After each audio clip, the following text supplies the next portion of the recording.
Good evening, everybody. Welcome to Alta Journal's California Book Club. Tonight, our guest is Venita Blackburn. She will be speaking with John Freeman in a minute or two after I finish introducing the program. And we have Myriam Gurba as a special guest. Before we welcome Venita and her novel Dead in Long Beach, California, a fantastic novel, I do want to talk a little bit about Alta Journal, the California Book Club. I'm the books editor of Alta Journal. We are a quarterly print publication with a very active web presence, as many of you know if you're members. We decided in the last few years to take the counterintuitive position of boosting book coverage when everybody else was cutting back on it, and I think that has been a decision that continues to be the right one. So thanks for being here. Thanks for being part of our coverage. Thanks for being part of our commitment to the literature of California and the West. Before I continue, I want to thank our partners. We couldn't do this without a consortium of institutions, bookstores, libraries, etc. So I want to give a shout out to Book Passage, Book Soup, Books Inc., Bookshop, Bookshop West Portal, Diesel, a bookstore, Green Apple Books, the Huntington USC Institute on California and the West, the Los Angeles Public Library, the San Francisco Public Library, Narrative Magazine, Romans Bookstore, and Ziziva, the San Francisco Literary Journal. As I say, we couldn't do this without their help. We are a community. The literary world is a community, and we are delighted to be in partnership with these fantastic folks. The California Book Club provides, in addition to the monthly events, we provide continuous content leading up to each club meeting. The content and the meetings are always free. If you haven't had a chance to dig into what we've got sort of in preparation for Venita's appearance, you'll want to. There's essays from various contributors, reflections on tonight's work, excerpts, and more. All of this is highlighted in our weekly California Book Club newsletter, which is also free. So please do sign up.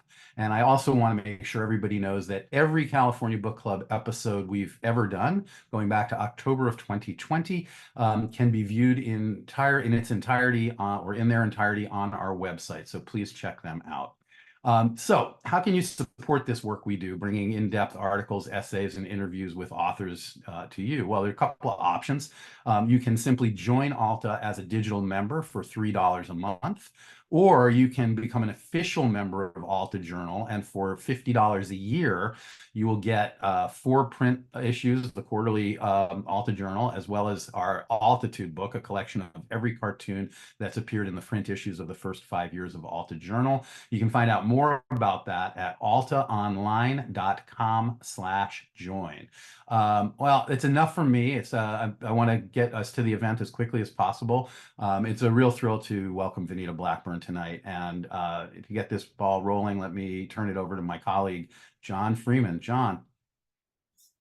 Thank you, David. Hi, everybody. Nice to see some people from Long Beach at tonight's event.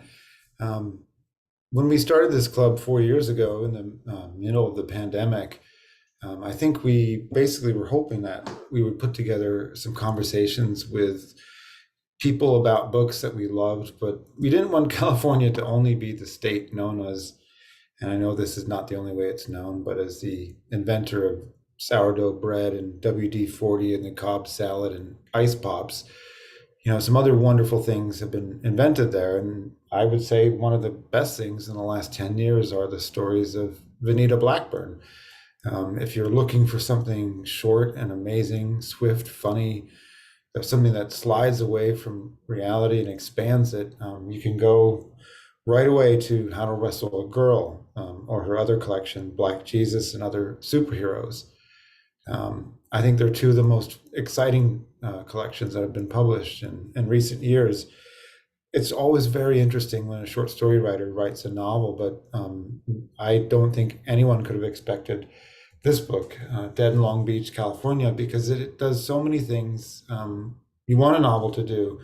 It's a book about sex and love, about the future, about money and debt, but it is also a book about grief. And it does this by blending together different ways of imagining that are not often put together. The book opens, as if you haven't read it yet, the main character, Coral, her brother, has just committed suicide. And his phone is there. And she makes the decision in the first page to do something rather than to not do something. And I'll let Venita explain what that is, but this information is coming to us in the book from a computerized source, which is imagining what it's like to narrate the life of Coral. She's not telling the story herself. Coral is a novelist, graphic novelist, and as we move forward through a week in which she's dealing with the death of her brother, we have some flashbacks from her childhood with him. We see Coral with her brother's daughter, who's getting increasingly curious about where her father is. And we also get sections from a novel, a graphic novel that Coral wrote about a lesbian assassin and debt collector at the end of the world who is falling in love with a genetically enhanced woman who is a scientist. So that's takes us really way out into the most exciting realm of the future. I think it's so exciting that she's here to talk to us, Venita. Hello, John. What a great introduction and a very thorough explanation of the book. Yeah, I just thought we might as well just lay it all out there. So in case anyone is catching the club before they read the book, that they would have a kind of a little bit of the lay of the land. Yeah, I mean, there's a lot of pieces to hold on to in there, but I think you touched a lot of them for sure. And the further away I get from the actual first release, the more I think people are reading deeply, I guess, to into the book, and it's fun to talk about it. So this is going to be the most in-depth, I guess, I'll be going. All right. Well, if you don't cry, that will be good. But if you don't cry, maybe I'll feel bad. It's No but promises. I mean, I cried when let's I start wrote it. with I cried when crying. I I mean, got to it. normally grief is handled with such kid gloves, and I feel like the way that this book begins, that it allows us to both feel the weight of it, but also feel it as a state, as a kind of genre of literature almost. And the book kind of rejects that genre and says, okay, let's just see if another way will get us into how it actually feels to feel crazed, to feel manic with grief. And I wonder if you could talk a little bit about that, about creating a state of grief that's, well, I mean, unusual. Okay, good. I mean, I love the idea of of grief being a genre in itself in literature, but I always argue that every story, all literature is a grief story. It is a loneliness story and it's a love story. All of these things have to work in conjunction with each other, even if we prefer to think of them as separate, and that, you can isolate these feelings, but I do think they overlap. These moments of deep loss only happen if you loved, deeply something, someone, and all of these things. I know I have to think about now, and I'm in a position where I'm further away from sort of the hard, I call it the hard crack of grief that I experienced in my 20s when I lost my mom and my parents. I was orphaned during those years, but they were big shifts in my brain on what it means to be alive and the danger of loving people and the unfairness of losing them and that kind of reality. So combine that with my kind of weird aesthetic for in the terms of prose and all the things I read and I like, then you end up with something like Dead in Long Beach, California. And also comes down to the forms that I'm really interested in too, because I love flash fiction. So I love really condensed narratives that can do sort of magic tricks and with time and with voice and with having complex feelings suddenly named and named thoroughly, in a very small space. So I'm fascinated by that form. So take that on top of everything else, my philosophy about grief, and then it kind of starts to look like this like this book. And I love that the author, not the author, the artist that did the cover put novel in quotations, because what is a novel? How does Yeah, there it is. It's like and sort of quotation marks and novel. because we have I, these. I Go ahead. Sorry, go ahead, please. I was going to say we have these preconceptions about what novels should be. This kind of elite form. It always carries more weight just in our culture. When we say a novel, it's going to be this thing like, oh, I'm writing a novel. It's sort of people say, oh, good luck. You think you can write a novel, la la la. Versus I wrote a short story. It's 500 words. People are like, why did you do that? What a waste of time. Nobody cares. So there's that kind of feeling that comes with the idea of a novel, this grand, elite thing that's supposed to be heavy and big and complex and all these kinds of things. But it can also be, in my mind, undefined because it takes on the shape of the period that it develops in, right? It's sort of, it's a mark of an era. It's also a mark of a brain. So they're always going to be these amorphous kinds of creations, and that's sort of the beauty of it that we I think we kind of forget. And that also offered me some freedom when I said, well, let me see what what my brain will do, what this time period will do, in a form like this. And so it yeah, got a little wild. I love those kinds of novels where you get to fall in love with the way that the novelist notices and how they notice. And you are extra able to do that in this book because the narrator that's telling us Coral's story is a computer, and it's sort of making pattern recognitions. And while it is approximating human consciousness, it's also telling us things about humans and how they behave. And I love when the book moves into those modes, and it sort of actually begins on the very first page when you start the story. And I was wondering if, before we get deeper into it, if you could maybe begin and read a little bit from the book so we can hear what it sounds like, and then I'll come back to asking some more questions. Excellent. All right, good. Let's see. So I'm going to start on the very first page and just read that paragraph for you all. And we're going to come back. Remind me to talk about this voice and what it really is, who it really is. We are responsible for telling this story, mostly because Coral cannot. She just discovered her brother dead in his apartment, suicide. Coral's brother Jay lived in Long Beach, California. It was a cheap apartment, even though he could afford more. Jay didn't like the idea of moving because no one really likes the idea of moving, especially men nearing 40. People like to dream of being elsewhere and suddenly having all of their things elsewhere with them, but moving is what Coral refers to as some bullshit. We've done the research.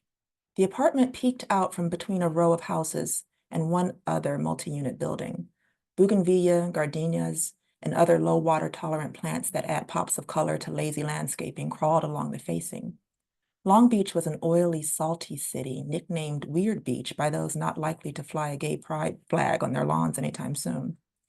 The long, sleepy horns of boats at the extremely active port moaned into the night. Coral had finished a brief conversation with Jay about 11 minutes before arriving at his apartment. He didn't mention the suicide. We are certain. Okay, now we're going to jump a little further. I'm thinking about voices too, because there's another section, and it's a rare section, one where Coral, the main character, is absolutely lucid and she's speaking in her own voice, authentically. And it's not a kind section, but I do want to show that contrast here. And I had to channel a lot of what I felt when I was going through, and I also keep going through these stages of grief. And it's not always sadness. First, it's anger. So I was tapping into a lot of that. So bear with me. It says Coral opened her brother's contacts list and scrolled through the names. The scroll was quick, barely 30 people. How is that? She said out loud. She paced the small dark room, speaking to the walls and furniture. Is that normal? Is this how men are? How do you have no friends? Is this a plumber? You haven't had a house in 15 years. Why do you still have that plumber in your phone? You don't know any of our aunts' numbers even. They always call me and ask how you are. And now what? I don't care what they think. One more fucking thing, I swear. I had to do it all by myself before, too. Pay for everything when I was barely out of college. Debt for a funeral before I even knew people charged for all those goddamn flowers. More dead shit. It never ends for me. And sometimes it gets to be about me, okay? I'm a person. I'm not some kind gay nun with a credit card. I have shit to do. Now I have to be the middleman in the family because you never talk to anybody. Stupid. You didn't make a single fucking friend worth putting in your goddamn phone all this fucking time. Who does that? Men are always drying up and dying at 50 because they don't know how to socialize. You all just think about whatever the fuck you think about, and that's it. You work and that's it. You get a wife once or twice, and that's it. You don't go to the doctor. You don't exercise. You eat steaks like beef is supposed to save your soul or grow your dicks. Stupid. Your brains aren't even bigger. Your skulls are just thicker, and I have to do every fucking leftover thing for you for the rest of my life.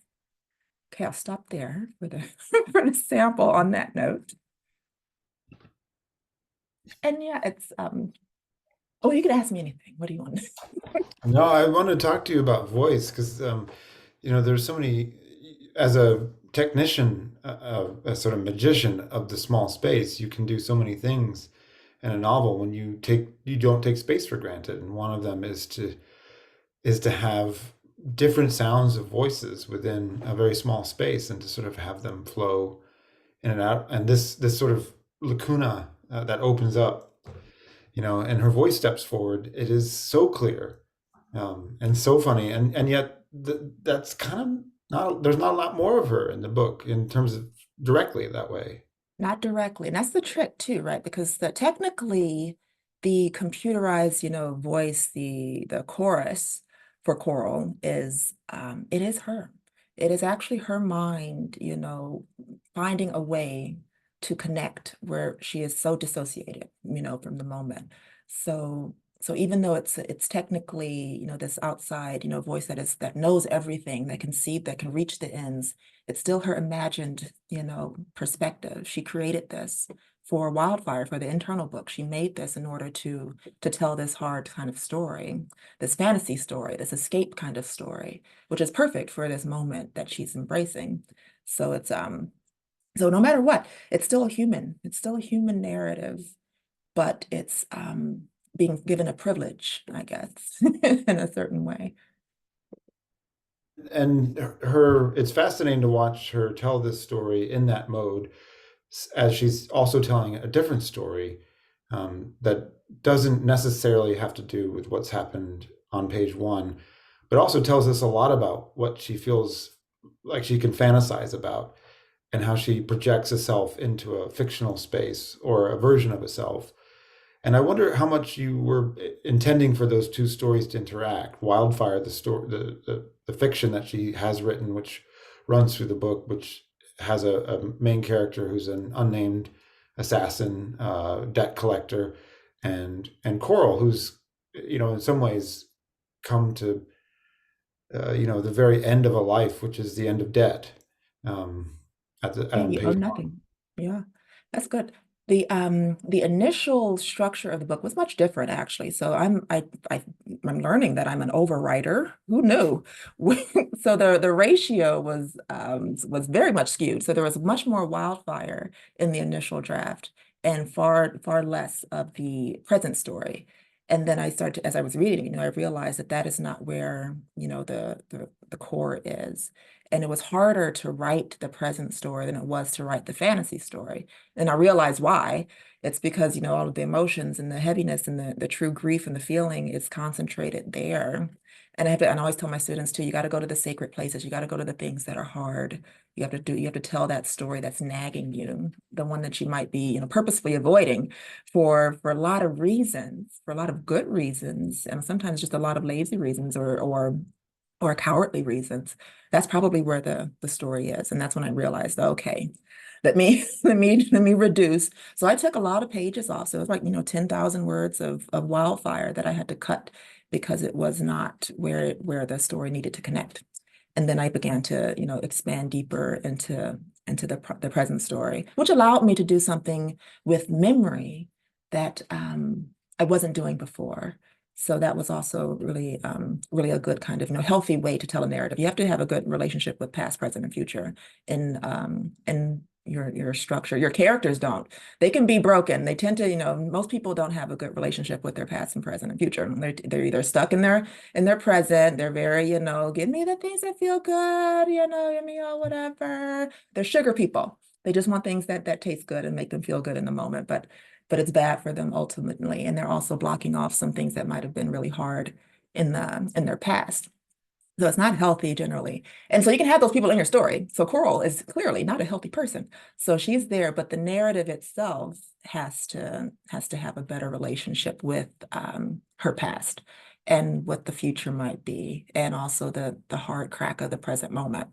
So that's when I start to do that, when reducing, you know, a lot of the story within the story, that opened up a way, a mirror, kind of a, well, you know, whatever metaphor you want, mirror, window, you know, crack, gap, chasm into Coral's past, and so that was really useful and really and helpful for me to access that hard story. Mm. I love the way it moves around in time too. It allows you a lot of freedom to show, I don't know, the way that it takes a while to get to certain parts of the past. They don't come back readily. And you almost feel in the way that this book is constructed that as the week goes along, the Coral is sort of resisting going to certain memories. And that resistance is only portrayed in the way that it's ordered, not necessarily in the way that the things are booted up. But there are these categories in which the kind of voice that she's created for herself deflects the power of some of these categories. You know, sort of like as different new chapters come up, she's like, we are, you know, narrating. And can you talk a little bit about these categories? You mean the clinics, The those clinics, yes. Yeah, so those were, like I said, ways to access memory. And I really, and also in a way that would make it comfortable. So here is, so it's hard to say, to sit down and say, I'm going to write about my childhood trauma and an abusive mother. Nobody wants to do that. No, or they do, and they just, you know, I don't know. But that's not me. So it's sort of, how do I write about this trauma in a way that still makes it entertaining for the person that's experiencing it? So that's when it became theater. That's when the voice, you know, was able to construct these moments in a way that was separate. It's like we're gonna pretend to be these people, even though these people are real, even though these people are us, you know, and act it out in a way that understands it. Sort of, and also it's very generous. It's offering compassion to those that, you know, do harm, and often offering compassion to the self as well. And the judgment, I love that the judgment in those moments, it's not about anger or resentment or anything. It's looking at all of these sometimes beautiful moments too, of course, with equal awe. You know, the cruelty, the wonder of being alive is approached with such kind of pleasure and delight. And I like that. And that makes the trauma palatable. You know, you can tolerate it. And so I needed Coral to have that, right? She's in the middle of the worst crisis, you know, pretty much of her adult life. And so she needs to be able to be at peace with, you know, with the nightmare that's unfolding and has unfolded. And remember that that is not all of what life is. So that's what the clinics, these performances of her memory, um, allow to happen. I think that was my goal. Who knows what actually happened? No, it feels that way on the page, and it reminds me that it's probably a good time to bring in for a little bit Myriam Gurba, who I think is probably Myriam. done more as a memoirist to explode the categories of writing about the past, the trauma, than pretty much almost anyone writing in the category today. And does that through modes of collage, which I think are probably touching some of the things that you're doing here. Her latest book is Creep, which was a National Book Critics Circle finalist. Love it. Myriam Gurba, come on and ask some questions of Venita. Hi, Hello.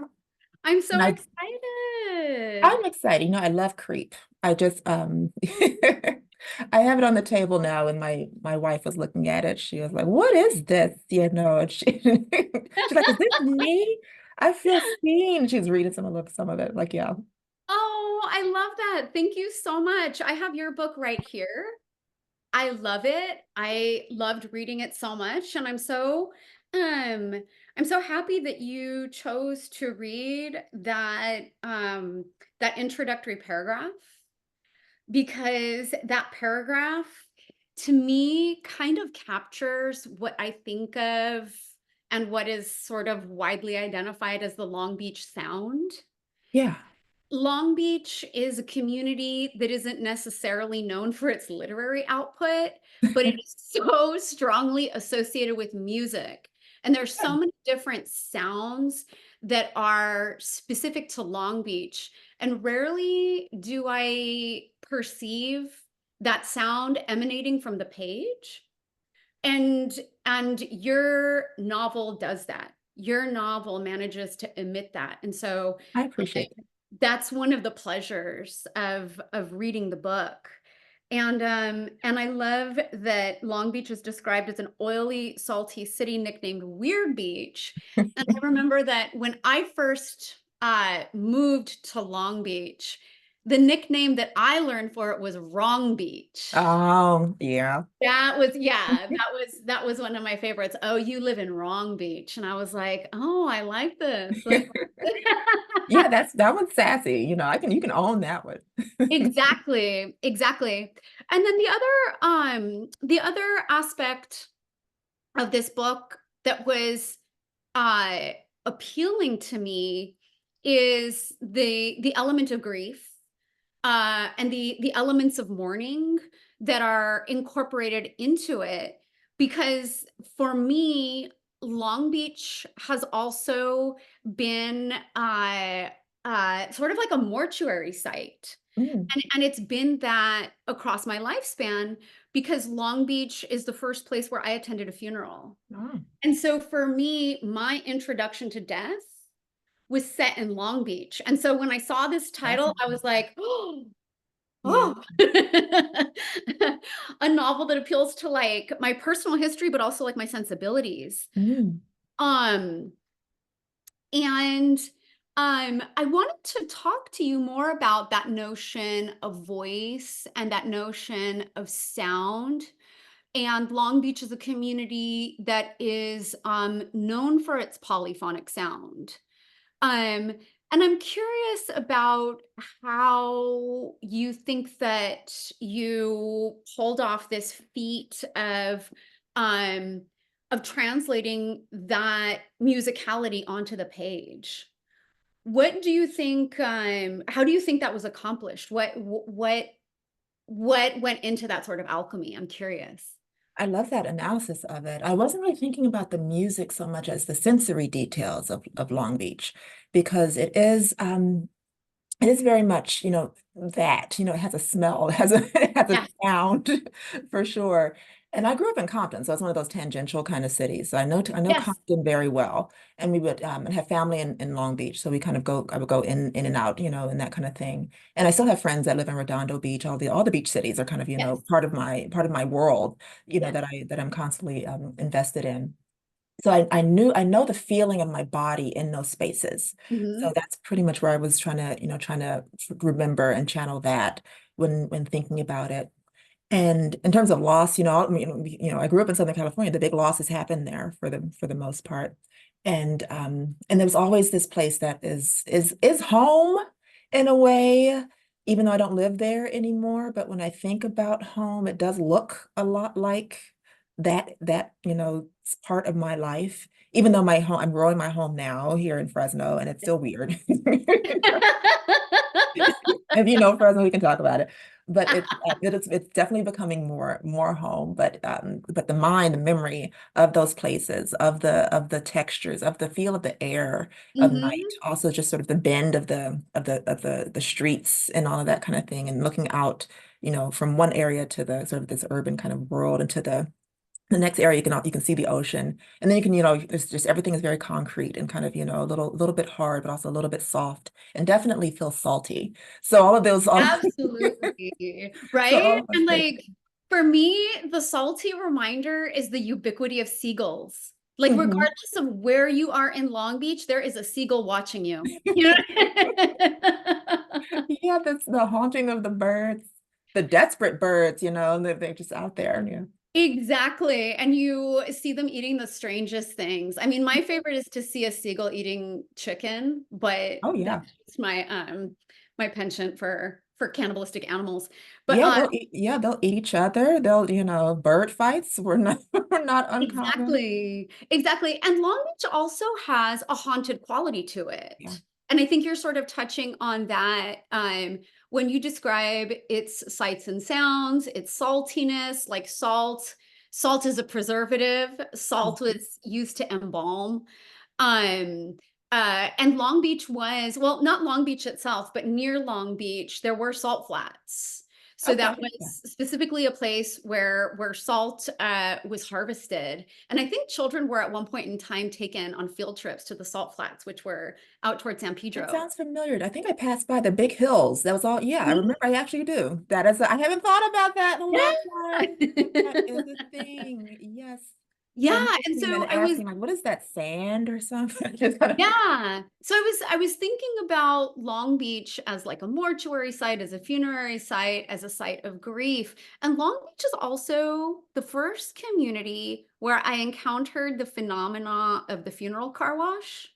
Like that was the first place where I encountered stopping at an intersection and being beset by young people who are fundraising Oh yeah. to bury a fellow young person. Mhm. Like it's such a common practice in Long Beach. And so I had sort of these cultural touchstones in mind as I was reading the book. I wonder if that is, I don't know if that's a Long Beach thing or a California thing, but that is something that is done, funerals, collections through whatever kind of, means, you hold a sign up on the street or whatever it is, or Absolutely. offer to, do the car wash thing.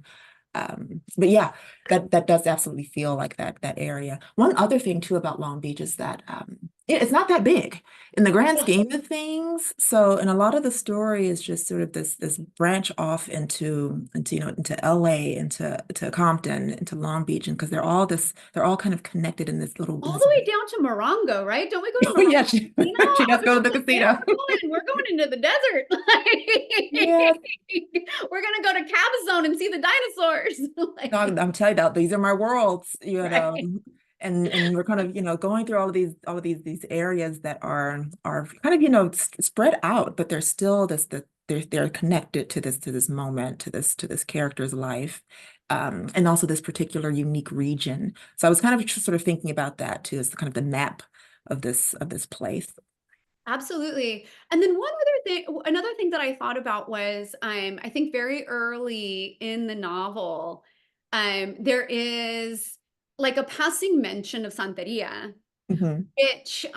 which made me giggle because I associate that with the Sublime song about Yeah. Long Beach. And so I was wondering if that wasn't like a very subtle sort of nod toward that lyric, because that lyric is now inextricable from Long Beach's identity and the history of Long Beach. But then as I read through the novel and I'm trying to make sense of Coral's behavior, I started to think about Coral as being possessed by Mm. her brother's spirit. And one of the features of Santeria that tends to be really frightening for practitioners of Western religions is that it involves spirit possession.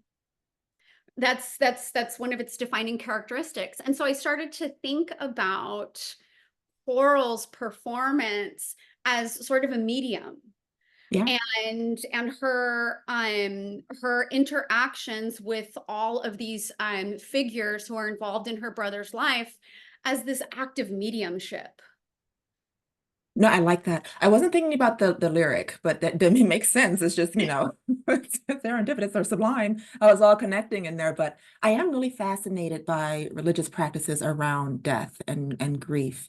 So I have seen, a lot of the shrines that are built, and they're just, really interesting. And I'm always, sort of fascinated about how the mind and what, this object, this odd little thing, this domestic thing that gets, folded into this, shape, this sculpture, Yeah. what it means to the person and to that family. All of that's really interesting to me. So I've looked up a lot of, grief practices over time, or whenever I see it, I'm just, it plugs into my brain. There's the people that they excavate their dead after, a few years, and then they hang out with them. They just Mhm. prop up the body and just sort of, have lived their lives around it, dance with the corpses. And it's just, all of these things, these acts of, love that can seem a little strange, but they're ways that they were trying to, connect to loss, to something Yes. that's, lost. And that's just, it's really sad. It's also really moving for me. So I'm always, thinking about that. And then, so that's, a part of why the voice is almost creating like a religion in itself Mhm. to worship the past, right? So, that obsession with well, the computer, you can call it the computerized version of Coral, or whatever, Yeah. whatever you want to say, is obsessed with humanity, is obsessed with our lives, and is mourning us in this way Mhm. that is performing what we Yes. used to do, the good and the bad, the hideous, the glorious, all these things. And in a way that is kind of a possession, if you want to think of Yes. it that way, where you are embodying this lost person, this lost family, this lost, community, um, or they're embodying you, and Yeah. it's a mutual exchange going on there, all Yeah. for it, all for the desperate need to connect and to love and to remember. So it's all mixed up in there. Absolutely. And that computerized expression of selfhood also reminded me of an explanation that I once read for spirit. Um, and it's my favorite definition of spirit, which is that spirits are distilled intelligence. Mm. And so the to me, it seems that the computers are channeling spirits because the spirit is speaking an intelligence. That I like it. It sounds good. And that's what we do, Miriam. All we do is we're looking for the language for these things that we feel, that we see, that we experience over and over again, right? And we don't really have a clear like I feel like we used to.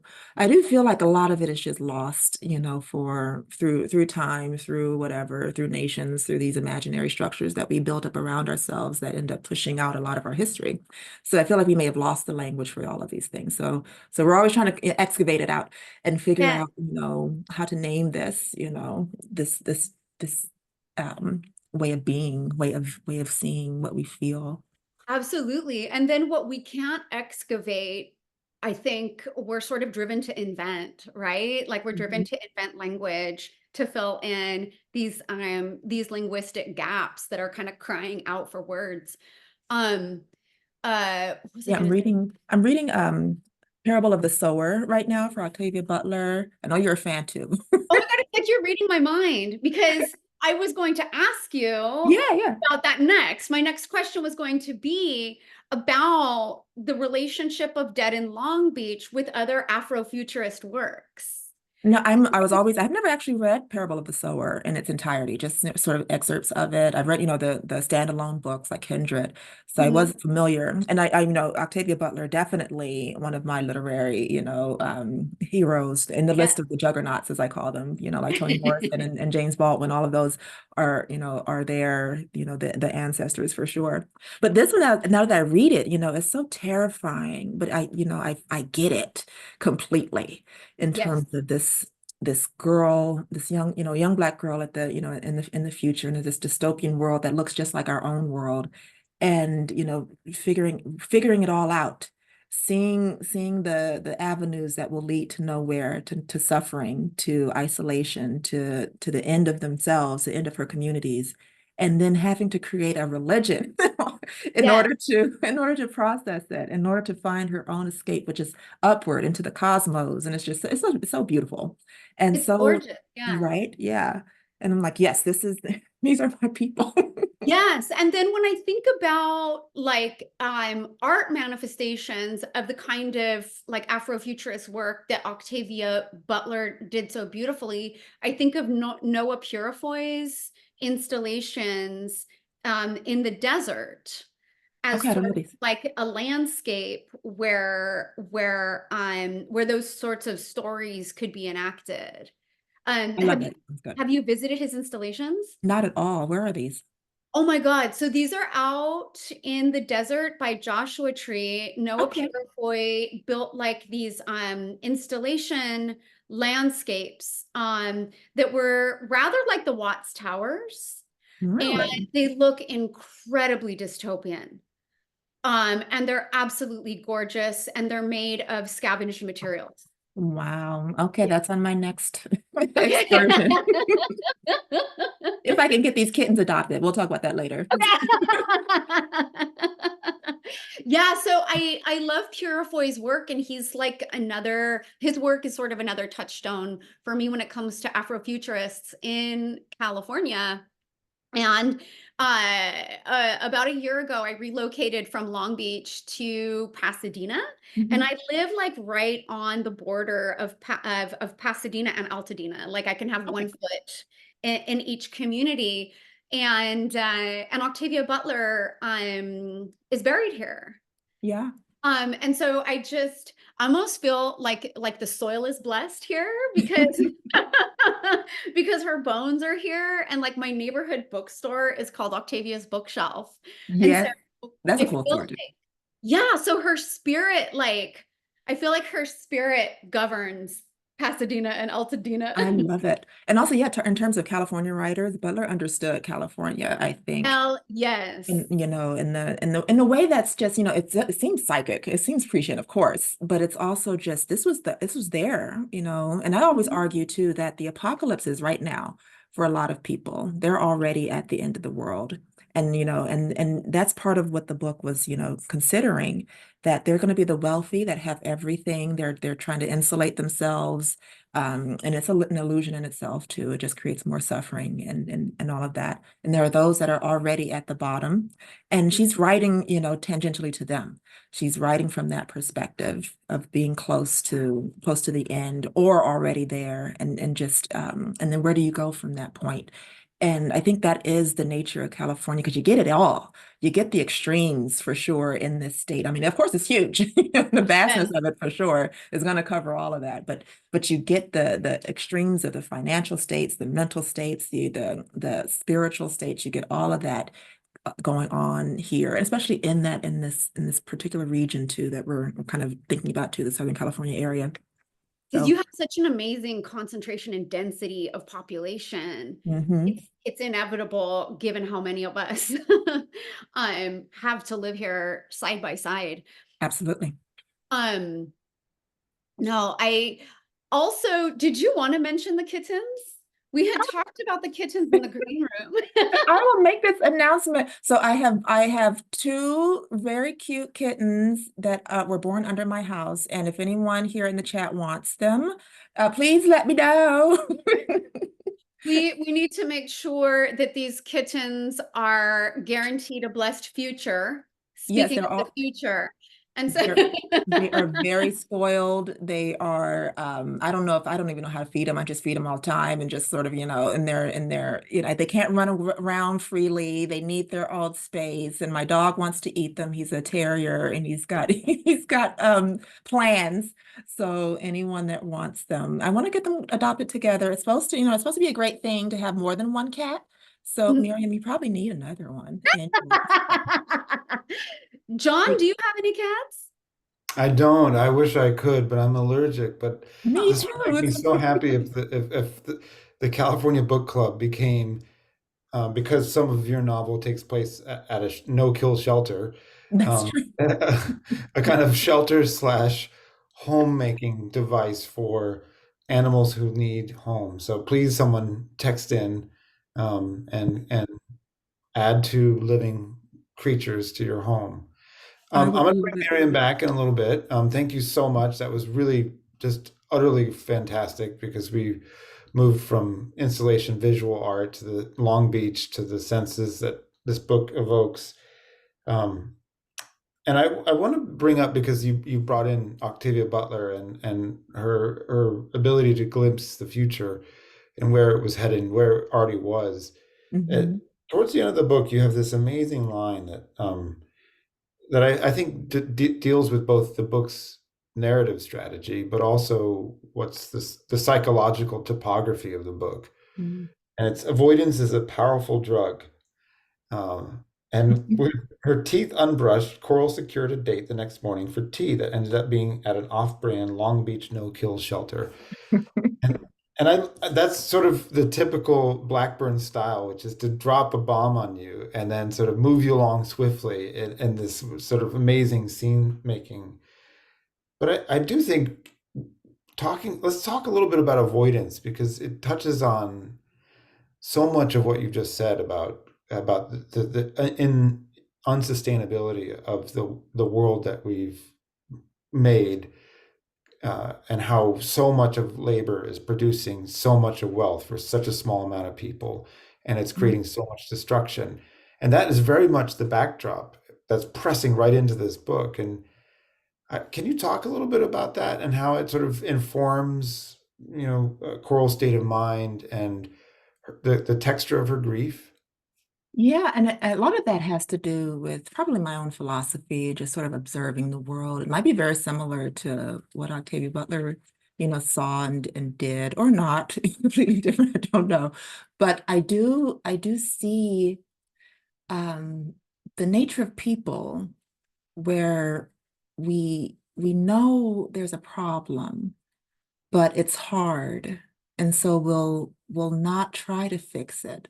We'll put more effort into blaming others, to, just being, selfish. The ordinary things, vanity and pride will get in the way of easy solutions.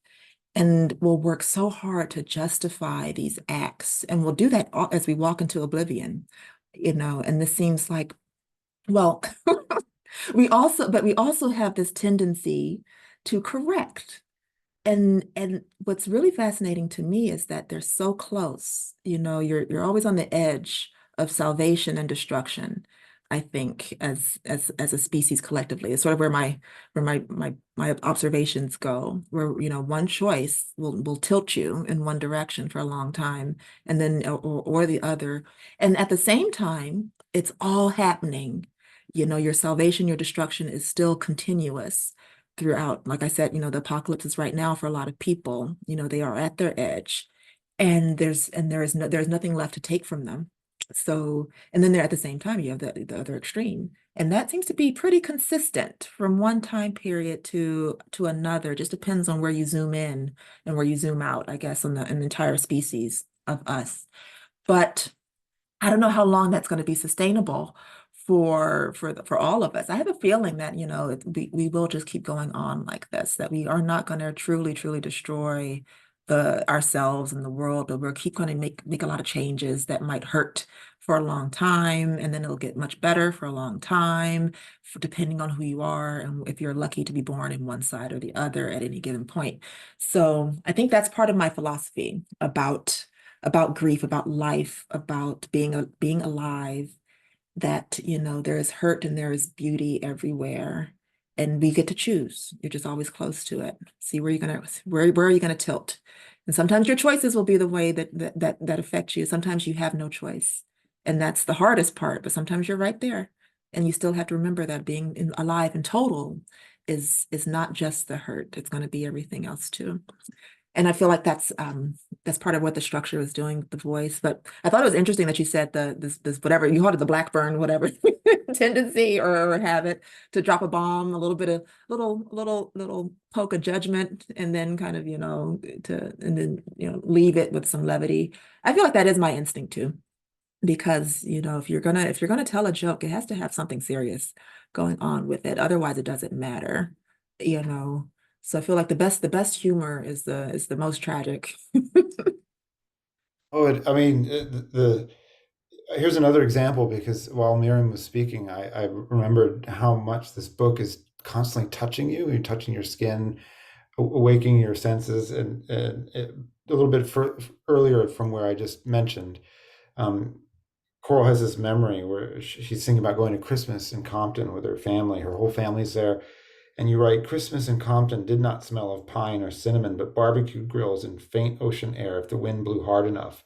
Their tree was fake, fake snow, fake lights, fake holly berries. Coral loved it and was the one who carefully unpacked and decorated the tree every year, and just as carefully put everything back in the original boxes for storage until next season.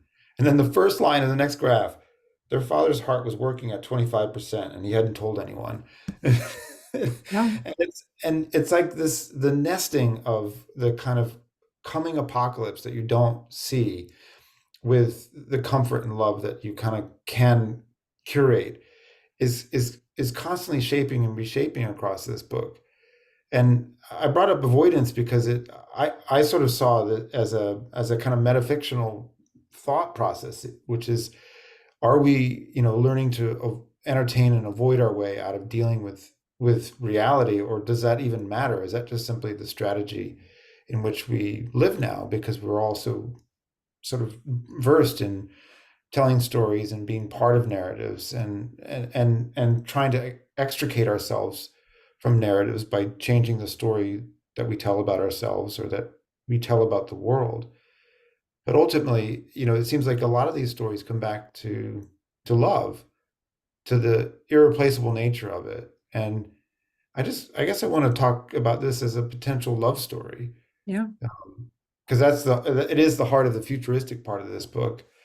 You joke about it in the course of it, but it is like this kind of hot, sexy, funny, phlegm-laced, because that is part of a meet cute between the main character and her, genetically enhanced scientist lover, is when she has to produce a sample of phlegm because she might have been sick. I mean, That's this is love, right? When that you're is looking love. at When your you can look at someone's phlegm and be snot, like, like, is "Let me this tell okay? you, what's wrong with you?" I thought they were really cute, Anemone and the internal wildfire character. That was fun to sort of write their story and kind of, remember. Also, Coral, she goes on dates. What a weirdo. Like, this is just, she, like I said, she's not healthy. She's not in a good place to she's no role model by any means, for the crisis that's going on with her. She ends up trying to go on a date. Talk about avoidance, and talk about, entering into and also the unfortunate nature of everyone that encounters her, because they're not getting the truth right away. All expectations are are doomed right from the beginning for Coral. And I like that idea of someone who wants to present this gift of possibility to everyone. That's sort of the only redemptive kind of quality I guess I would give to Coral. I mean, like her, she's fine, but it's as she's moving from one person to another in this world, trying to offer them something like love, this possibility of love, of connection, every time. And often it will never happen. The timing is off, everything's off. She's not going to be the one that can deliver this, but just the possibility of it is such a gift, I think. And she wants to do that because she knows that it's no longer possible for her in this really obvious way. So I really like that. I do believe that I'm also a Christmas lesbian, just for the record. I love Christmas. I love all the pageantry of the time. And so all of that description right there was pretty accurate for what I used to see, although it was much different, with all of my different family members and all that kind of jazz. So it was different. But there were things that I know now as an adult that I did not know then, sort of family scandals and all kinds of things that were going on. And I was thinking about that kind of stuff when writing that particular Christmas scene, where you're given this memory of something, and then as you get older, information is put on it that's now layered onto that memory. So it changes the feeling every time. And sort of just reaching into that next line, like you said, was that immediate kind of shift, that I felt, that I remember when I'm getting all these new details from moments that I thought were very safe. And completely separate from the Christmas moment. But I do have a long list of those things, that of scandals in the past that I didn't know about, that changed the memory and all of that. So I was thinking about those things. Is there another part of that question that I missed? Not at all. No, I'm gonna bring Myriam back in, Oh, because we're running sort of towards the end of the hour. And while Myriam boots up, I just want to. There was a question from one of the listeners who clearly loved Wildfire like I did, and is wondering, what are you going to do with the 10,000 words that you cut? Do you think you'll ever write about the main character in Wildfire in another novel? no, Is there going to be a Better Call Saul, essentially, of Dead in Long Beach, California? that's funny. I'm going to pull up some of the pages now I hand wrote a bunch of them. There's a stack of these under my desk right now. They have a bunch of the pages that I did not include. And I have no plans to finish Wildfire or do anything else with it. This is not the first time someone's asked about that. Maybe, who knows? I mean, it'll look totally weird if I ever go back to it. It's just because I have to make things interesting to me too. So, and also, like I said, I hand wrote so much of it. And that was just not a good idea. I don't recommend that to people. I handwrite your journals, but don't handwrite your novels because you got to retype it. There is software that can, they say that can do it for you, but that was a hassle to have to type up everything that I hand wrote for this book. But maybe it was for the better. But I had lines that I didn't know what I said. Like, well, I can't read this. So I had to rewrite it in the moment. So maybe it did make it better. I don't know. But yes, no plans right now for a sequel. Miriam, I wanted to ask you, since Mean had a similarly elliptical collage structure, and maybe you can address this too, Venita, is like, how do you eventually know that you're getting close toward the final shape if it's made of discrete parts? Is there some point where the structure that isn't predetermined emerges from just a simple mechanical moving of things around on the floor, on the page, and you think, oh, this juxtaposition works. These sort of things now make sense together. What do you think, Myriam? Then I'll answer. Well, I mean, it's it's difficult. That's a difficult question. That's a really challenging question. It's a good question. And I wish I could answer it definitively, but I think my answer is going to be kind of disappointing. I mean, I think that when we build stories in this very sort of modular way, it's mosaic.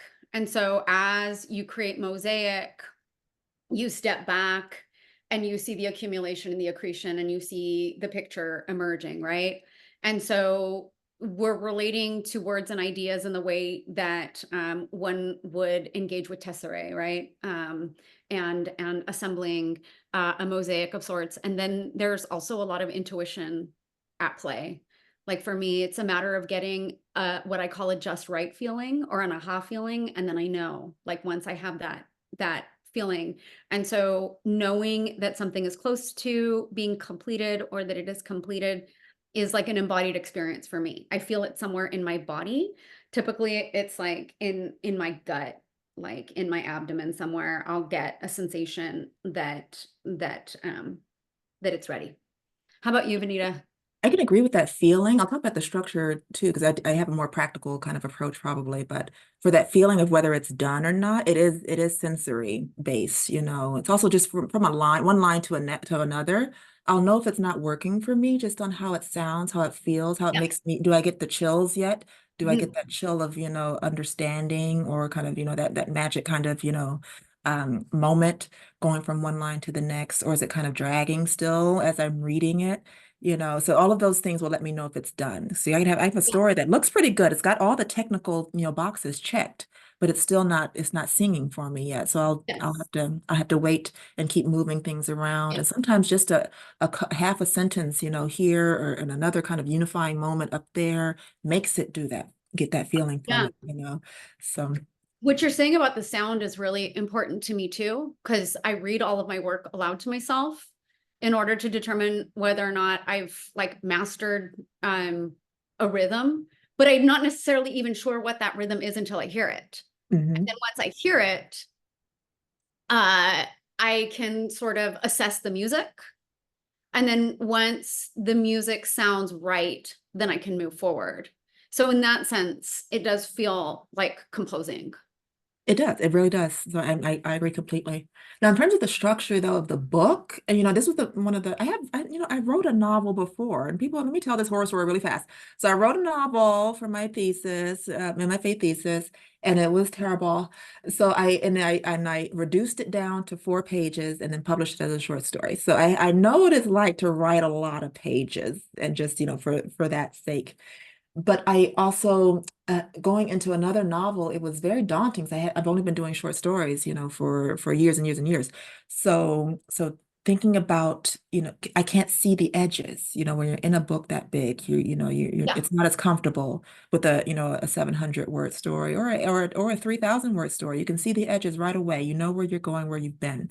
But for the novel, I had to surrender that comfort in order to write it. And I did not write it in order. So I had an outline, a brief kind of, wild outline. I tell people, it just had like, one word, depression and suede shoes or something like that was, what I had to do in a scene. And I'm tying some object together and I'm tying this feeling together. I know I'm moving around like that. So I had a rough outline. And then so I would choose the parts that I knew I want to write at any given day. And then just expand those. And so I would almost create another mini outline within the bigger outline for just that day. So I could see the edges of it. So I could see the parts of the scene or whatever page I was working on. And that gave me some comfort. Maybe I have control issues. So then I was able to kind of trust it. Says I knew this would slot into the story right there, and I just had to sort of keep going. And I did that for about the first, 4/5, I don't know, math or whatever of the book. But the final part was written in order, chronologically. So I knew I was at the end, and I was able to write those final pages, 25 pages or whatever it is, right out.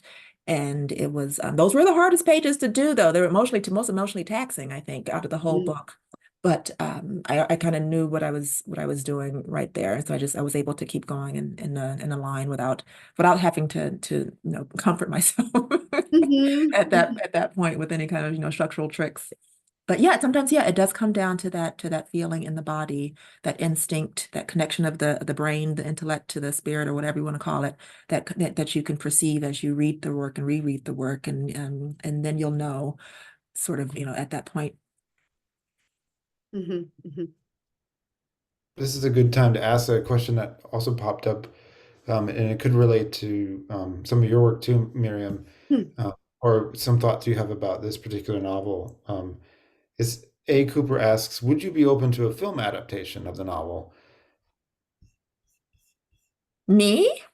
Yes. I mean, because I could, the way that Miriam described, mosaicing and stepping back to look at a picture is something that this book does incredibly well in just lots of different ways. And often with film, you kind of lose that moment of dilation.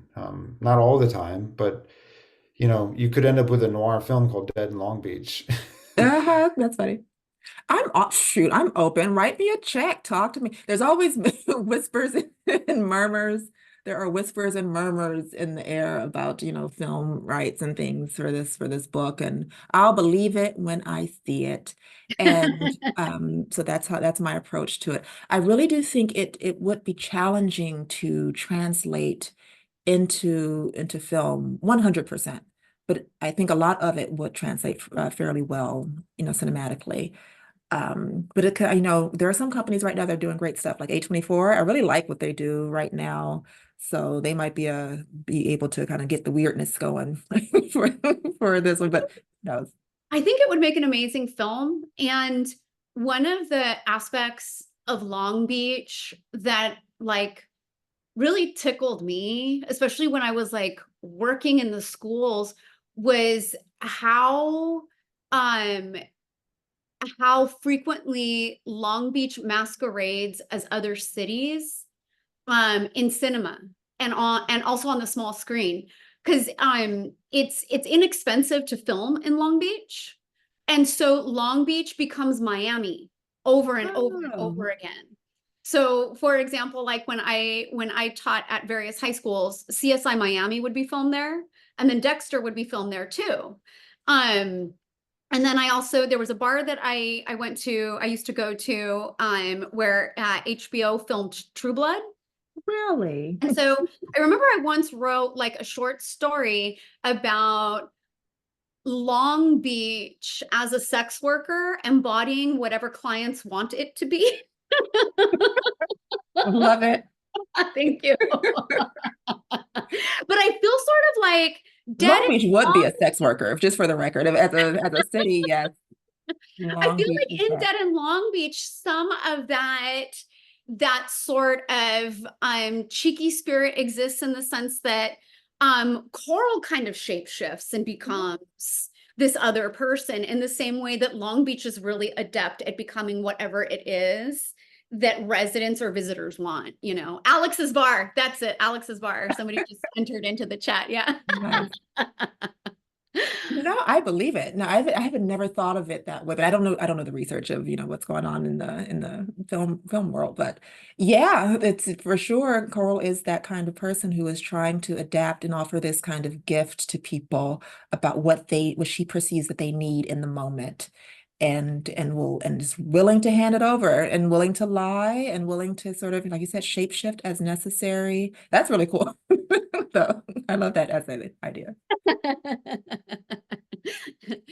All right, well, so we've come up with an amazing idea for a film, a short story that someone has to publish, and we have two cats which are still unadopted, but we have this amazing novel which if you haven't read it, please go out and get it now. Dead in Long Beach, California. Such an incredible joy to talk to you, Venita, and such a dazzling and endlessly deep book. And Myriam, thank you so much for sort of singing the tone poem of Long Beach and bringing that into this conversation. Love it. It's just been great talking to you and having you here. Thank you, John.